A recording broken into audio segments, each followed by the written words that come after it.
We're not chasing luxury, efficiency, air quality, or comfort. They all are side effects. They follow getting the fundamentals right. A well-designed home stays quiet, dependable, and easy to live in year after year. It's timeless. ProClimber inspires and educates people to create healthy, durable, and energy-efficient buildings to live, learn, work, and play in. Welcome to the ProClimber podcast. In this week's episode, we're joined by Chris Laumer-Giddens, who hails from Atlanta, Georgia. Chris is an architect, custom home builder, residential HVAC designer, and certified passive house consultant. Today, we learn all about his 8 fundamentals to home design, known as the Timeless Strategy.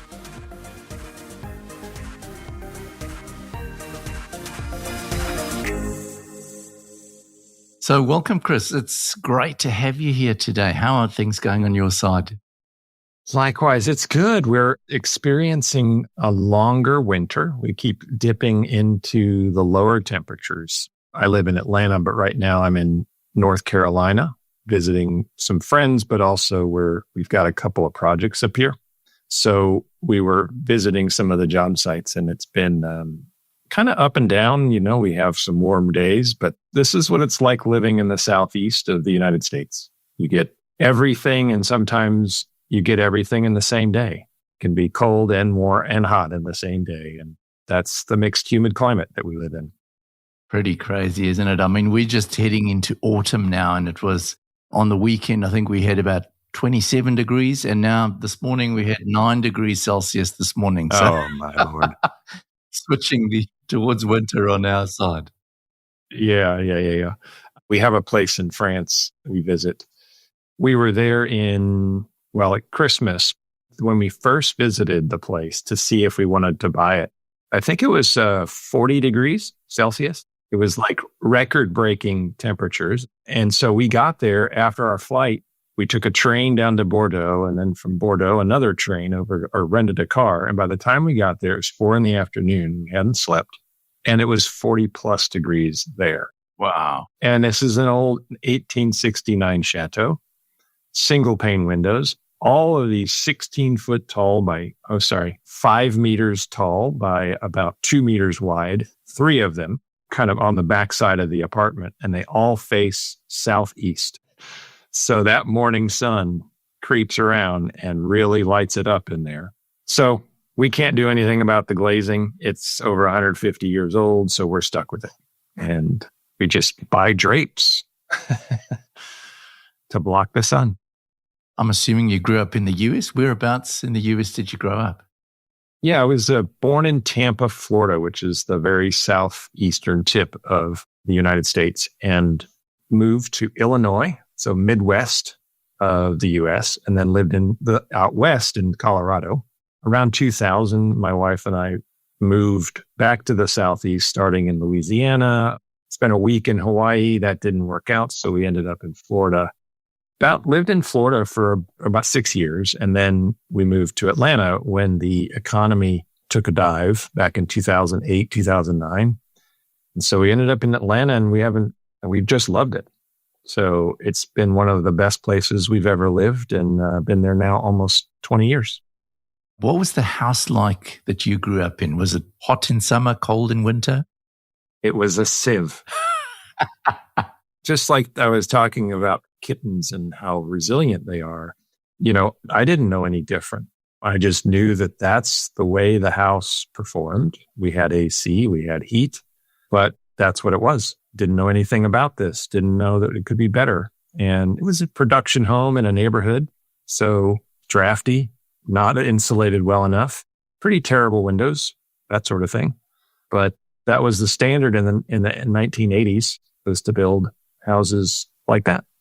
Then we moved to Colorado, same thing. And then my stepdad and I built a house together that was solidly built, structurally sound. We did 2 houses like this, but he insulated and air sealed the way that everybody else did. House wrap and no attention to the air sealing details or insulation values. It was just what meets code. So They were fine. Same thing, comfortable enough, but certainly could have used a lot of my expertise today. So what originally attracted you to architecture as something you wanted to go and study, Chris? I'd have to ask my 5-year-old self that question, because I was in kindergarten. My kindergarten teacher asked us all what we wanted to be when we grew up, and I said architect. I don't know what made me want to do that. I know that my stepdad, I met him when I was 4. So in kindergarten, I don't know what your age 5 grade level is there in New Zealand, but that we call it kindergarten. Is that what you guys call it? Or do you have another?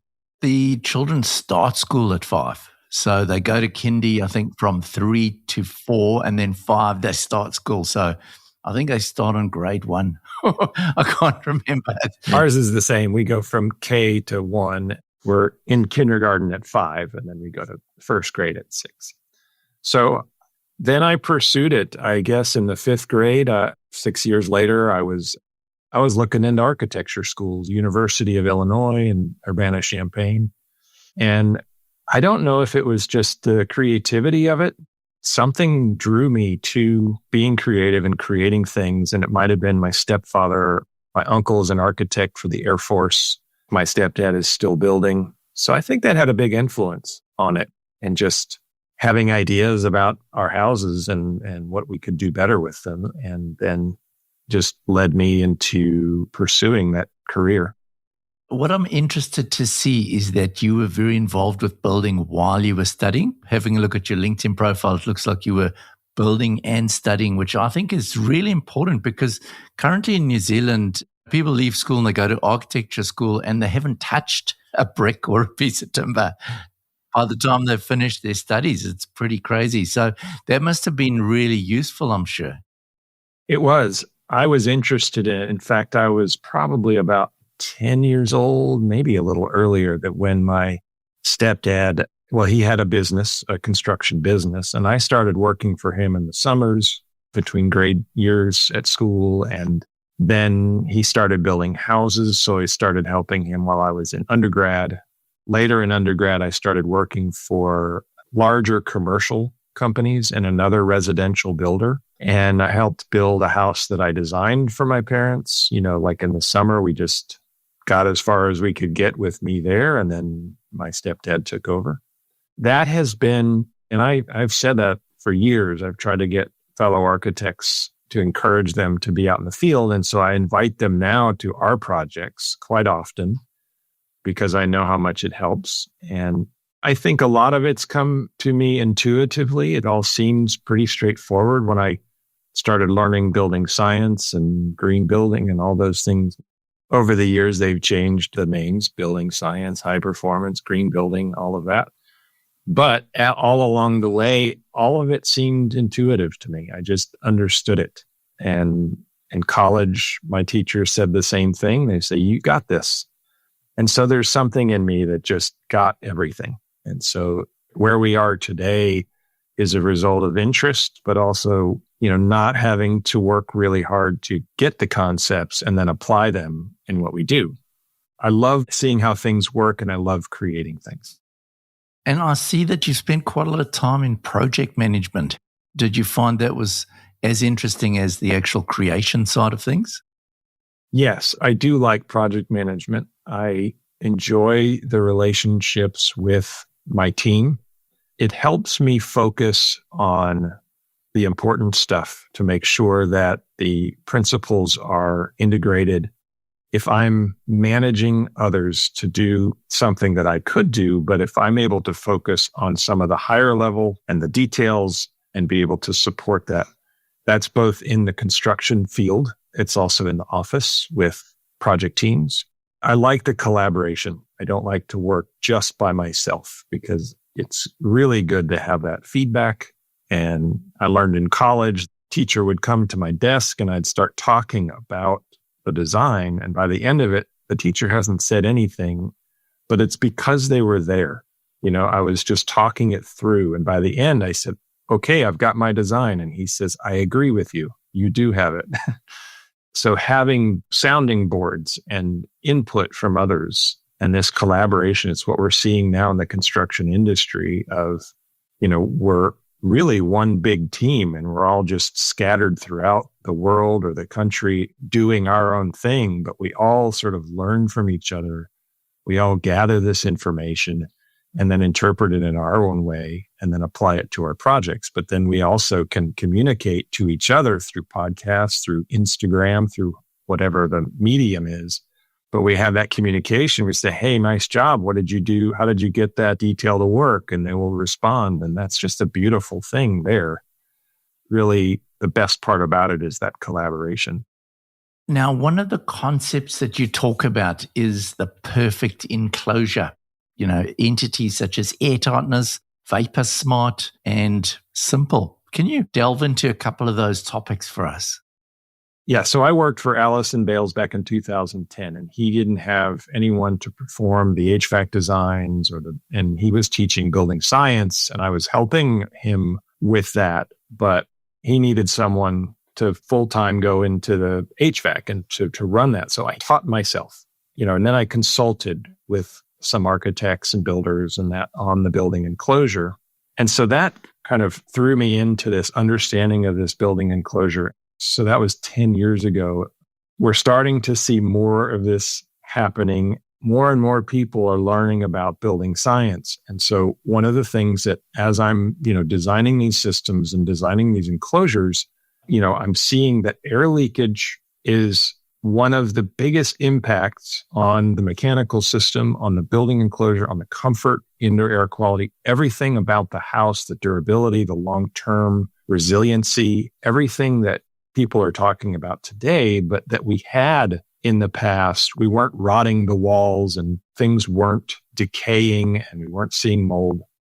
This was before we started adding insulation, and insulation meant we're putting sponges in the wall.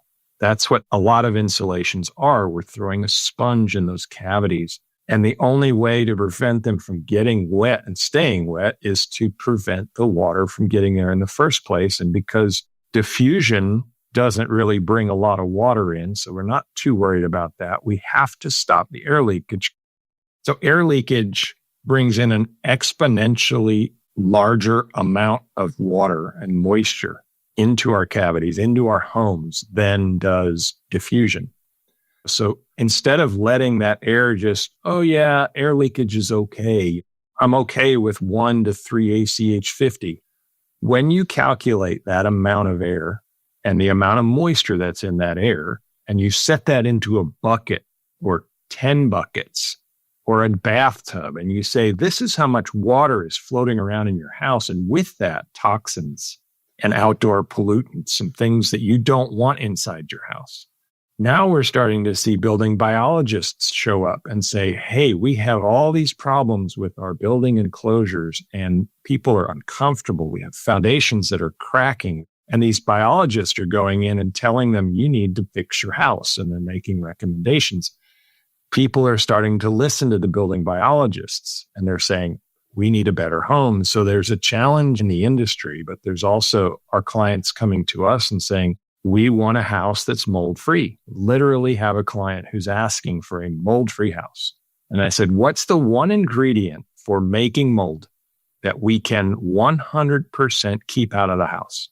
It's water, right? Water is the key ingredient. Without water, you don't have mold. Without air, you don't have water, because that's the main driver of air into the home. Yes, you have leaks, bulk water leakage. That does cause mold too, but those are easier to find. Those bulk water leaks are easier to find.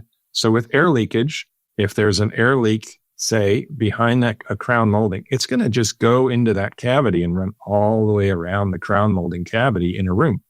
And then the crown molding gets cold. I know I'm preaching to the choir. You understand all this, but the simple part of it is like, just stop the water, just stop the air. And so now we're getting to the most recent project that we're building right now. It's a passive house home. We got it down to 0 air leakage. It read 0.018. Oh my goodness, that's pretty low. It's so low, but relatively significant because of the air leakage of the home. Relatively significant, a gap between the blower door frame and the rough opening or the frame of the door. I mean, this is just a cheap door that they use. It's temporary. And then we put a blower door frame in it to test the house. I would say probably 50% of that 0.018 was going through that blower door. So the hole in the house was probably about that big. It's 1 inch with 0.018, but when you take the blower door frame out of the equation, it's about half that.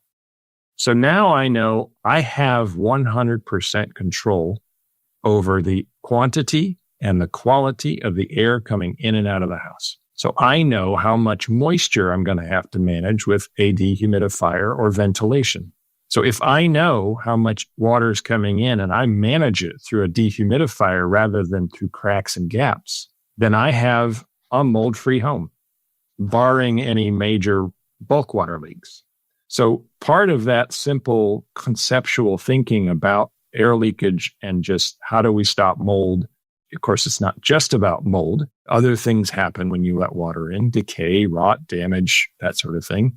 So we're protecting everything inside the house, the air quality, the people, the structure, and allowing the house to last a really long time, be comfortable, be durable, be healthy for the occupants. So having control is what we're after. We control the air. We prevent anything that results from that air coming in, bringing the water, bringing the contaminants. Now we have full control. We know exactly how much of that outside stuff is coming in. And then if we don't want it, turn off the ERV. We're not going to suffocate these clients. It's going to feel a little bit weird. The pressure's going to feel a little bit weird, but they're not going to suffocate. But if it's a really stinky day outside, even an ERV can't keep, something bad, smoke, let's say there's a fire nearby, shut the ERV off. You don't want that in your house. So that to me, and then finally, the simplicity goes into the structure and the envelope itself, the design of the house. We're developing details that work for the southeast of the United States, and it would work in New Zealand for sure. But it's a slab on grade that's 8 inches thick. It just sits on 2 inches of insulation, which sits on 8 inches of gravel. And there's nothing going further below that surface of gravel, that top of gravel. It is just an 8-inch slab all the way through. And there's no turn down. There's no thickened areas. There are no pilings, no grade beams to support all that. It's all supported by the soil and the gravel. And so we've simplified that by it's just a single thickness, single layer. Just conceptually, gravel, 8 inches, 2 inches of insulation, 8 inches of concrete, period. Of course, a vapor barrier and other layers in there. But just that simple 4-layer system, it's done. There's no origami. There's, that kind of thing. So developing these details and working on them forever, doing monopoly framing, if you're familiar with that, meaning we don't build any rafter tails. We just build the wall up to the roof, and then we seal that joint, and then we attach our rafters to the outside to simplify the shell. So just to dig into that detail, you're talking about the slab, because I was actually looking at that on your YouTube feed. So is the house actually floating on top? There's no connection between the house and the slab? Is that only the insulation is?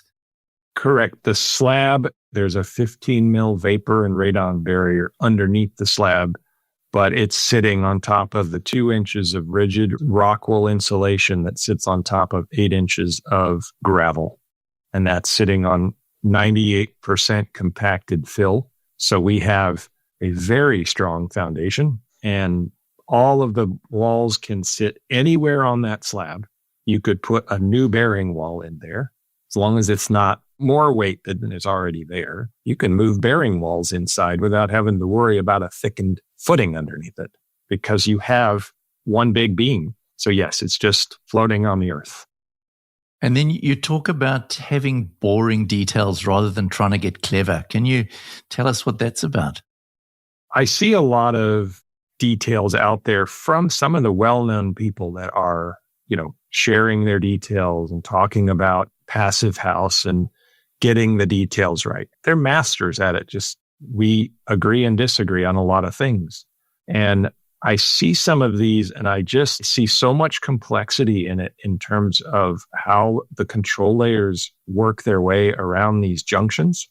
And again, back to the early 80s and before, back to the time when we started insulating our buildings, right? We insulated them. We found out that was a problem because we're disrupting the energy flow through the wall. We're not letting it dry. We're causing problems with the cladding. We understood that the fix for that was to create a gap, right, between the cladding and an insulated wall. And the insulated wall has to be super airtight so that you're not affecting the performance of that insulation and you're not causing damage, rot, mold, and et cetera. So we know now that that gap is important. And we know that having insulation on the outside, everybody talks about the perfect wall, right? Joe Stiebrick was the one that put the name to it. The concept has been around longer than he has, but he just took a concept and put a name to it and made it and colored it, right? So we've known about this for even longer than Joe Stiebrick has as an industry.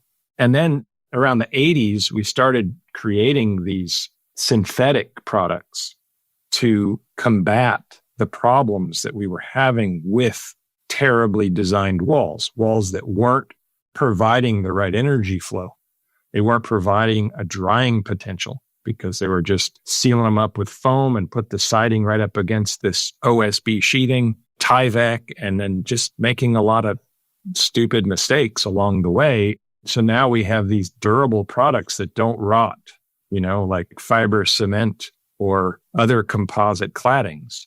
And as an architect, my sensitivities say, I hate that stuff. I don't want to see anything that isn't what it is. So if it looks like wood, I want it to be wood.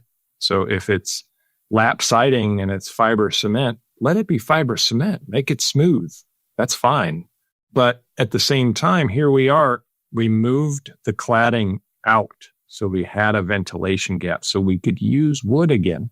So we can use wood. And yet we're still hanging on to some of these complex materials. We don't know what's in them. We don't necessarily know about their off-gassing potential.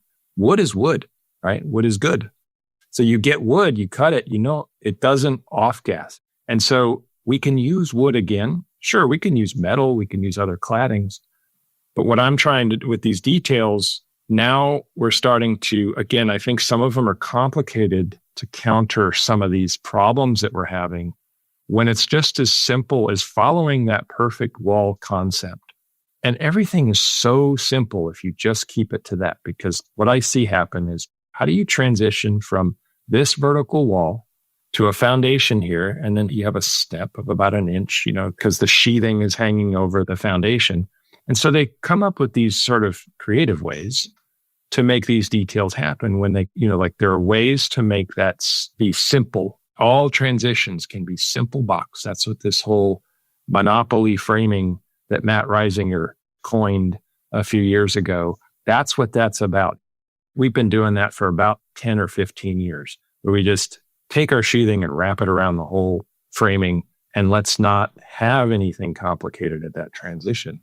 But it's those, everybody's trying to reinvent the wheel every single time. And the beauty is in the simplicity, both in the building enclosure and the architecture of a building. So once you've created this perfect envelope where you've got great air tightness, you've put your insulation in the right place, you've thought about all your junctions, obviously then we've got to think about getting fresh air into the building, managing heating and cooling, managing moisture. Tell us how you do that. We always start with the shell because everything follows the design of the shell. So if the shell is leaky, then we design our systems accordingly. Because we're dealing with such small loads, like our zero air leakage home has a total heating load of about 18,000 BTUs. And there are, oh boy, I don't know the conversion. It's about 4,000 square feet. I'm learning because we live part-time in France. I have to learn these things. But it's 4,000 square feet, 18,000 BTU heating load is very small. For cooling, it's around 22 or 24,000 BTUs. And that's, 2 floors. So we have 2 systems. I do all the load, the mechanical systems design. I do my calculations of heat loss and heat gain. I have to use systems that are variable capacity, variable speed, because the loads are just so tiny that there are few systems out there that can kind of handle large areas with such a small load, to have enough blower capacity and available static pressure, because you're still running a lot of ductwork because of the size of the house, long runs of it anyway. So you still have to have enough pressure in that system. You have to have good airflow. We're using small ducts to help distribute the air throughout each room with maybe 2 to 4 outlets, supply air. And of course, now that we've got everything heated and cooled, we also have to bring in some outside air. And so all of our systems, heating, cooling is one system. Dehumidifier is one system, and the energy or enthalpy recovery ventilator is a separate system. So we have 3 separate systems. We never combine them because we want them to operate completely on their own so they're not interfering or being interfered with. So all of our bathroom exhausts, we're pulling right from a shower or closet, and we're going through the ERV, and then all supply air coming into the house is going to bedrooms and public spaces. And then the dehumidifier is centrally located. It's in the attic. We've got an attic plenum. It's a conditioned attic. All the equipment is up there, and we're using a central return strategy. And this really helps in all houses, but really nice in a home like this because we're so in control of all that airflow. Now we're bringing all that air up into the attic. And with no air leakage, it's so much easier to control that air and take it and put it where you want it. So when we say, if we ask the return or the air handler to pull air from all parts of the house through transfer grills, we know it's going to happen because it's not going outside, right? We're going to have all that air and it's going to be good balance. So then this conditioned attic then takes all of this return air from the house, gets it filtered through the air handlers, conditions it, and then redistributes it. In the meantime, the dehumidifier is up there. It's pulling a lot of that return air in, dehumidifying it, and then spitting it out so that the air handlers can pick it up, do the same thing, filter, condition, and redistribute. ERV, totally separate, operates on its own. And the last thing is 2 makeup air systems. One for the range hood, which is 400 CFM. That's 100 CFM for every linear foot of the cooktop. So a 4-foot cooktop has 100 CFM. In your case, it'd probably be 400 CFM for every meter or something like that. Like that would be the ideal size, right? Or the ideal CFM. You don't need much if you have proper makeup air. Everything's balanced. So when you run that air, when you run that fan, it's going to pull 400 CFM and it's going to pull it very well. And it's going to be very efficient with it because that's the only thing going. But we also have one for the dryer because this is a 220 CFM commercial dryer in this house with 0 air leakage. We can't pull through the cracks to let that dryer suck from the house, right?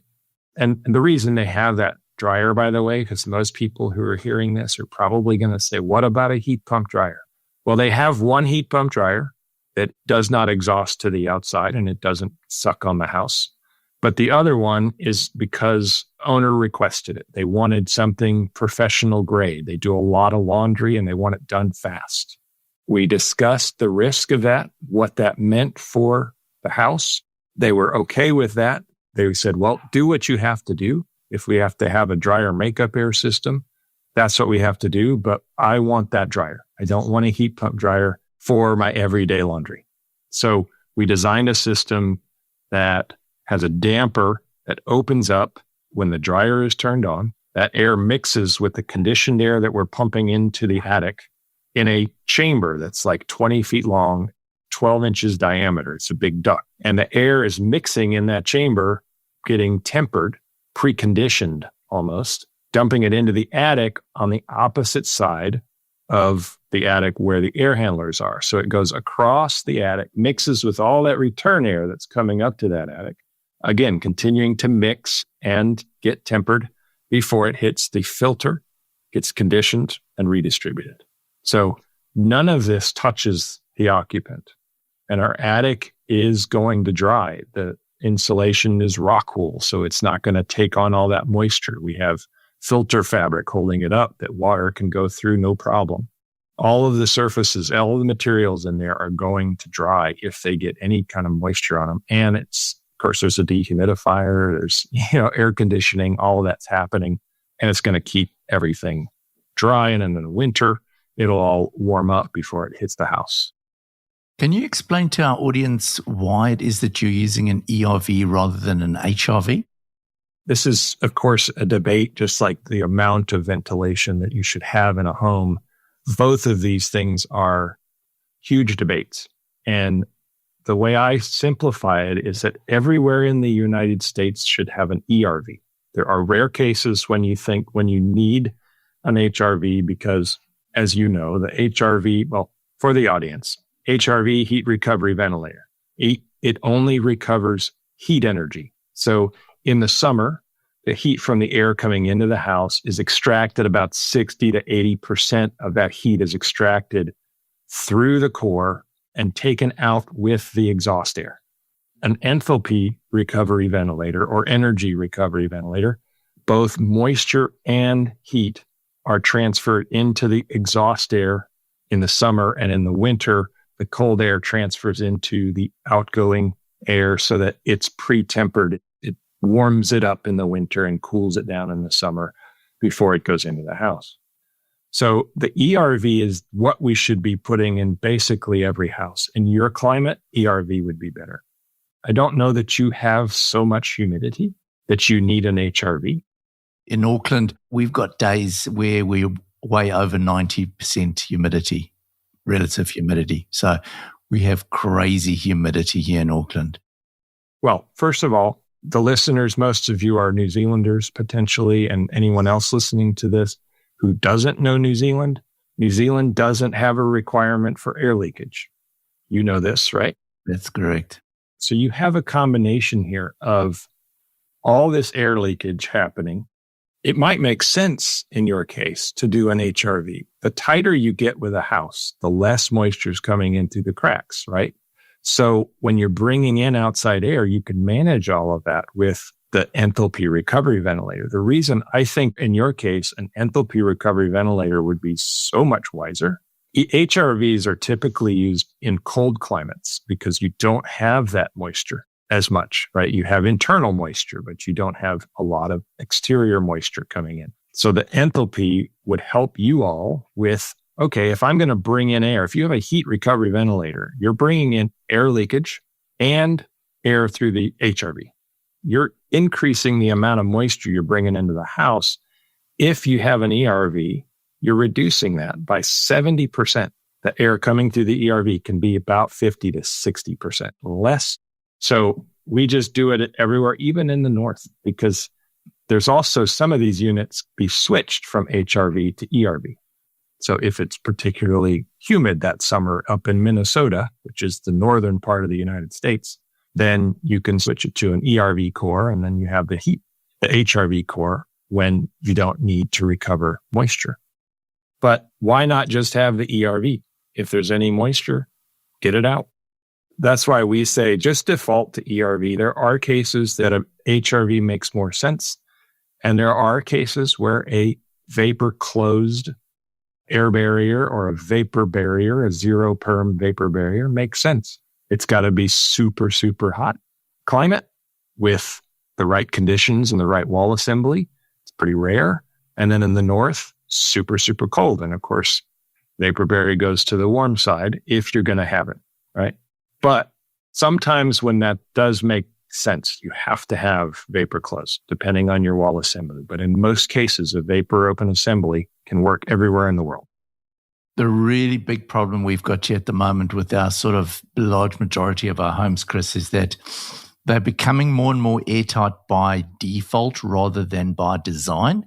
And we estimate at the moment with tests that we've been doing that we're getting houses anywhere between 3 and 5 air changes per hour at the moment. And the problem is that there's no mandated mechanical ventilation system at the moment in New Zealand. So they're relying on openable window space. And this is the sort of message that we're trying to get out there, that yes, we definitely promote planned air tightness, but along with ventilation, a mechanical ventilation strategy. So I don't know what your thoughts are about that. In Georgia and in most states, or many states, there's a requirement to have ERV, anything below 5 ACH 50, but also there's some states that say below 3 ACH 50. So you're within a range that probably don't need to have intentional ventilation. You're just adding to that 3 to 5 ACH 50, right? So you're increasing your incoming air. And right now with the 3 to 5 ACH 50, you've already got your ventilation and it's probably enough. Like we overventilate right now. FIAS makes us overventilate. ASHRAE for sure makes us overventilate. And there are a few programs. Building Science Corporation has a ventilation rate recommendation. It's lower and it works.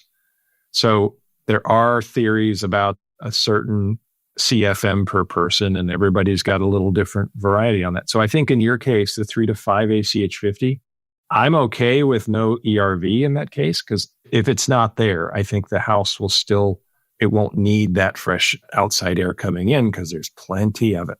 So even though we want to know 100% of where that air is coming from and the quantity of it and the quality of it, when you have a 3 to 5 ACH, you're just building on hope. You're turning over the keys on hope that it's not going to be a problem. But one of the things that I've started telling clients and telling builders, architects, is take all of your furniture in your house and your cabinets, everything. Bring everything that's in your house that, is an inside thing. Bring it outside every day for a certain amount of time. That's what you're doing with a leaky house, because it's being exposed to the outside. Yeah, it's being conditioned and dehumidified, but it's not 100% dry by the time it reaches the inside sheet face of drywall or plaster or whatever you have inside. By then, it's still coming in. It has to get to the air handler. It has to get to the dehumidifier. And all along the way, it's passing over that really nice wood furniture that you have or the cabinets in your house. One of the biggest spots that we find mold is in the cabinetry. It's behind all the cabinets. And here's what I have found 100% of the time. It's a result of the air leakage, obviously, because that's where the moisture is coming from. But the painters, bless their hearts, that's a Southern expression, by the way, very Southern, Southeastern, Southern United States. But bless their hearts, they are very good at the caulking, right? They seal all the joints, all the corners, and they make it look seamless and beautiful. But they're trapping all of that air inside of a cabinet where there's no air movement. If there's no air movement and there's air leakage coming into the cabinets, it's a lot of moisture and hot air in that cabinet. But on the other side of the cabinet is cold air moving around. It's dropping the temperature of the cabinet doors and the back wall, because all that air's coming. It's still getting in, the moisture's in there, but then you've got all this these cold surfaces, even the back wall is cold. But when you open up cabinet doors that are moldy, it's always on that inside surface, right? And it may be on the walls as well that got cold. So this is what I mean. We want to know where this stuff is coming in so it doesn't happen behind the cabinets like that. We can build the way we want to build inside. And I've said this, I think, probably on a couple of posts and also to clients and consulting clients, is having this full control of our shell and knowing where that air is going, where the moisture's getting in. So we don't want to rely on hope. And that's why in my messaging, I'm going for absolute airtightness. And many people are not liking it. They don't understand it. Just like I'm putting my foot down or whatever the expression you want to use. I'm saying spray foam needs to go away from the construction industry. It needs to be eliminated. 100%. All foam products, all plastic products, they need to be removed from the construction industry because we have alternatives that we've been using for a long time before spray foam, and it all works. We know how to do it. Same with air sealing. Get it as tight as possible. It is possible to get it to zero. And everybody thinks I'm crazy, and I'm fine with that. Call me crazy, because guess what? I'm producing a product, a home, that will be there forever. It won't kill my clients. It won't make them sick. They're going to be happy, healthy, and comfortable for the entire time they're in the house. And they'll want to take care of it because it's beautiful. And the comfort, people want to take care of comfortable spaces and make it their own. And I think Joe says ugliness is not sustainable. And I say that discomfort and sickness is also not sustainable, because those are the things that happen when you don't manage your air and moisture in and out of the house and control decay and rot and mold. In New Zealand, we have a lot of people, like you're saying, they don't understand the benefits of airtightness and they push back on it, because in New Zealand, there's this big thing of, we want indoor-outdoor flow and we want to enjoy the outdoor life. So airtightness as being a negative thing rather than a positive thing. So I was interested to know how it is that you explain, and I like your analogies about the sponge of the insulation in the wall. How do you actually educate your customers to understand the benefits of this airtight envelope? So these analogies really do help those that don't necessarily get the science or even buy into the science. There are a lot of homeowners who just, I don't get it. I don't feel bad when it's moldy in the house. But they do care about their stuff. They do care about getting sick, just a normal sickness, a cold or something like that. And too much mold can cause anybody to be sick, even if you're not, quote, sensitive. So the sponge in the wall is one. The one I told you about, take your furniture outside. Go ahead. Like, that's a $50,000 couch you've got there. Would you put that outside? Well, you're letting the outside come in and make contact with that. Do you want to keep doing that? And it takes a long time for those. When it's inside, it does take a while for them to kind of decay from that moisture, but they will. But if you have a completely tight house, then your furniture will last forever unless you have a little kitty cat scratching it all the time and it's leather. So there is that. That's not going to, a perfect air barrier doesn't win over cat scratch, And also we get into comfort of that air, like, okay, in the house you live in, there are like times a day when you're like, oh, I'm a little bit warm and uncomfortable. Oh, there goes the AC and now I'm comfortable again. That cycling, when it's short like that, it means that the equipment is oversized and you have too much moisture in the air and it's not able to extract all that moisture because it's not running long enough. It's satisfying the set point temperature, but it's not pulling the air out. So I explained some of these scenarios of, do you remember that? Do you know that discomfort in your current home where it's like, oh, it's a little sticky. And I'm just like, even though the temperature says 74, 73 degrees, it still feels muggy in here. It's because of these kinds of systems. And all of that moisture is not just discomfort, but it's getting into everything. Like, don't pour water on your wood furniture. Well, you kind of are, right? And so we kind of rely on some of these sort of, Winston Churchill said, you can always count on an American to do the right thing after it's happened or something like, so because we're reactive rather than proactive. And what I'm trying to do is be proactive and encourage other people and teach them how to be proactive with this messaging of, don't be okay with spray foam. Yeah, it does the job. And it's like, it's not always No, stop right there. Don't let yourself accept the fact that it's not perfect. Go for perfection.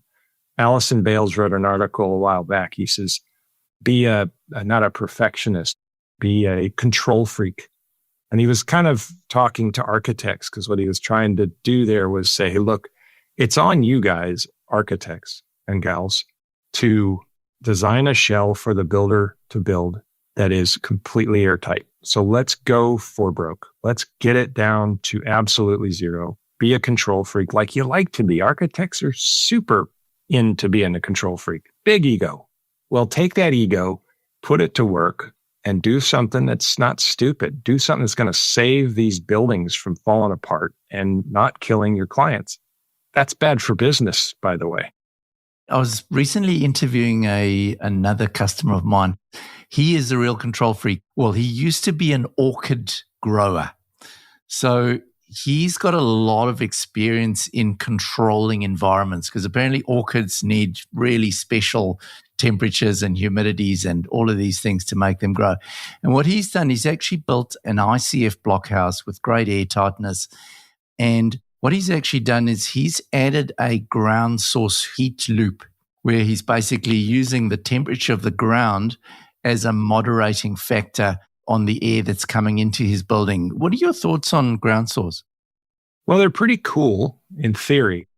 I love the idea of using the ground. It's there. It's natural. There's nothing other than just the loops going into the ground. Why not use what's already there for energy, for comfort, for temperature?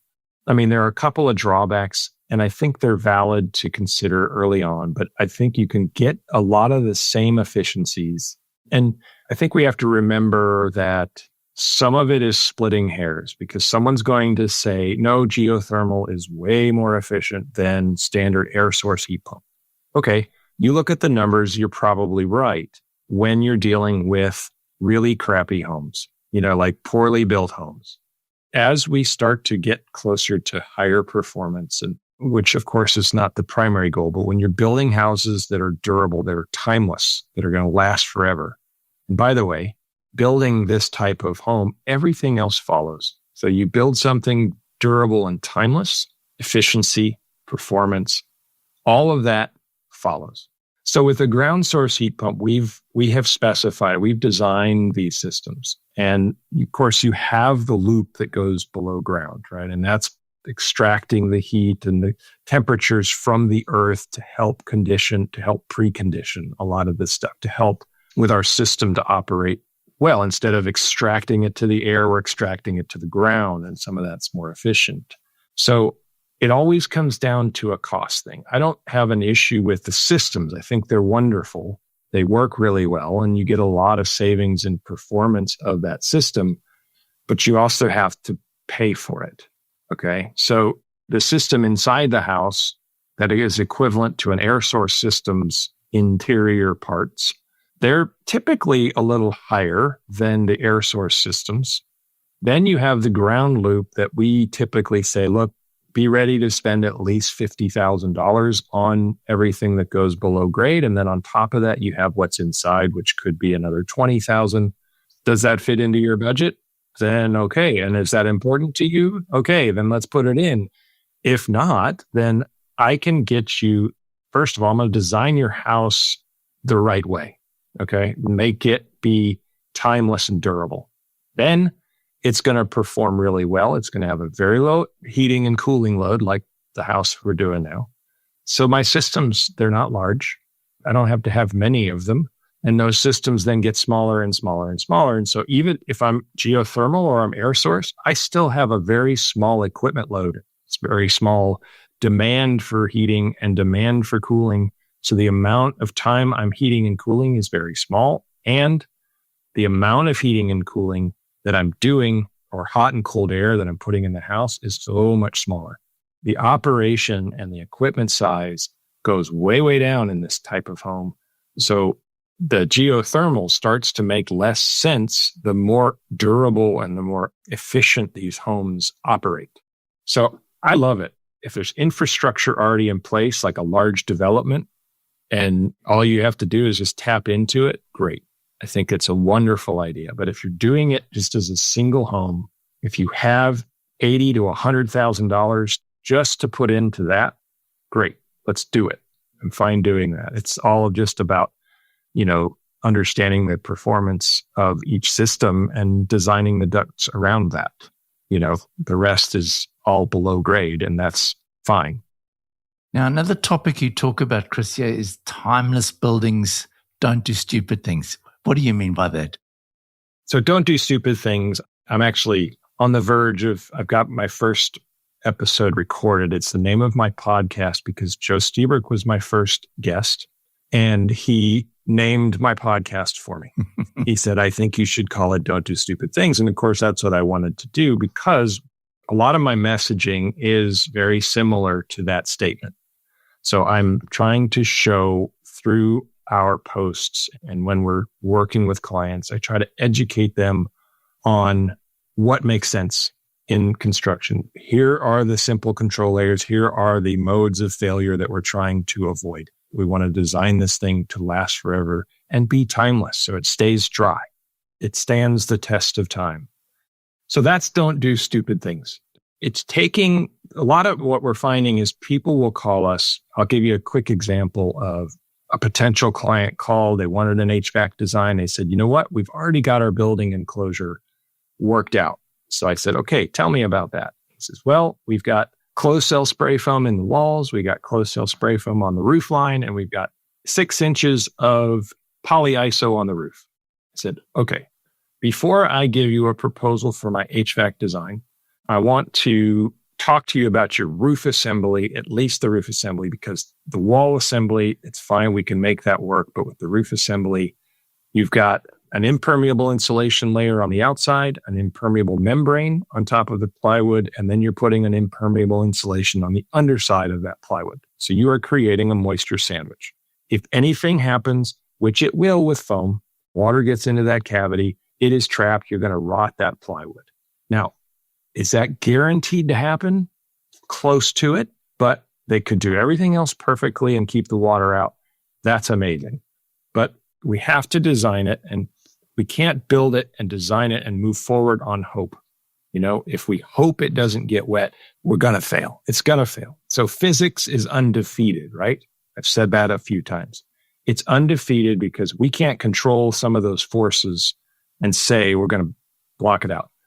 They were talking the right principles. They got their YouTube building science degree, but they only got half the knowledge. It's like a half degree. They didn't get it all. Okay.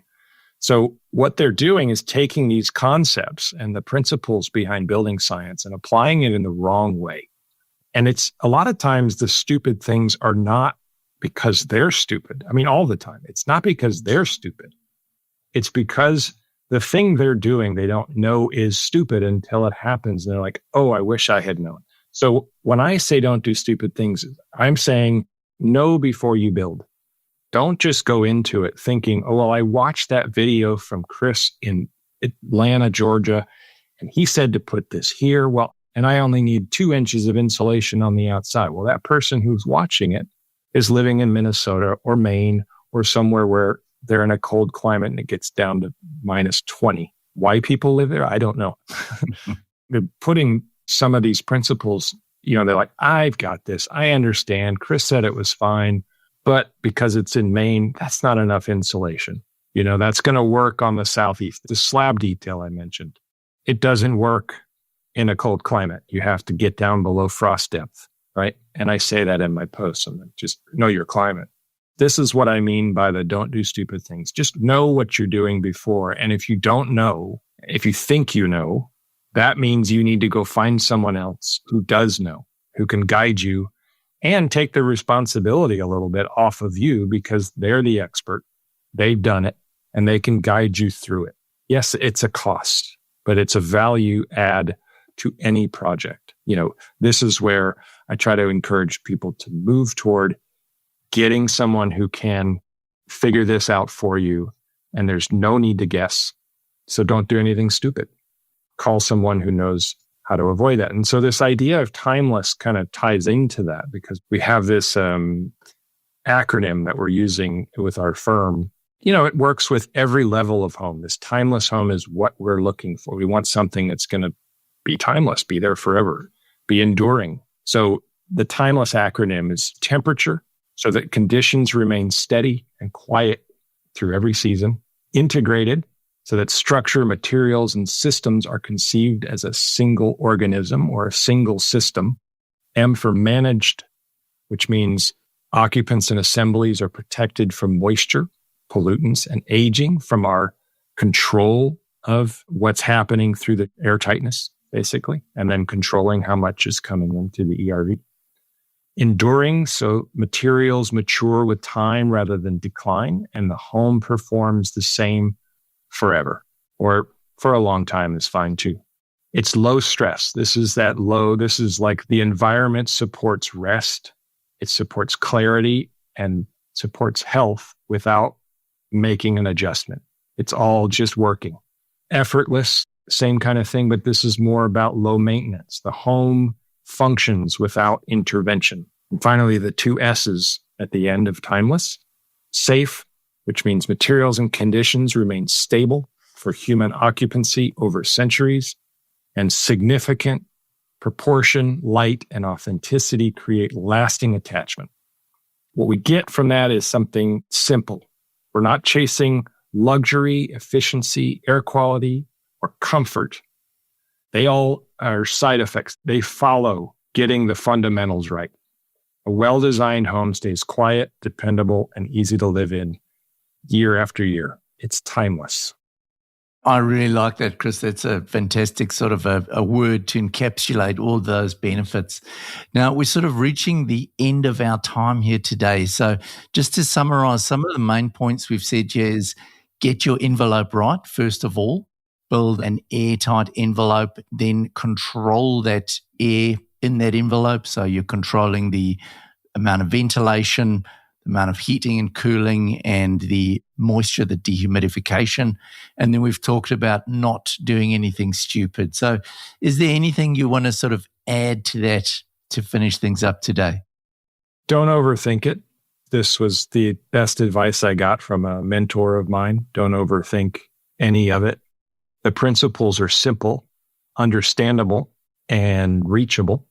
Reach out. We have a community in this across the world that is willing to help, willing to share. And it's an amazing community. There's no reason you have to do this on your own. So I think let people who have made the mistakes already teach you how not to make those mistakes, but keep it simple. Don't do stupid things, and share with your community and get involved and reach out. Awesome. Thank you so much, Chris. It's been fantastic chatting to you today. Likewise. Thank you, Simon. Sharing knowledge is at the heart of our strategy to make buildings better for everyone. Sign up for our podcasts to learn more about creating healthy living conditions by protecting building structures from external and internal moisture damage. Thanks for listening. Looking forward to having you with us next time.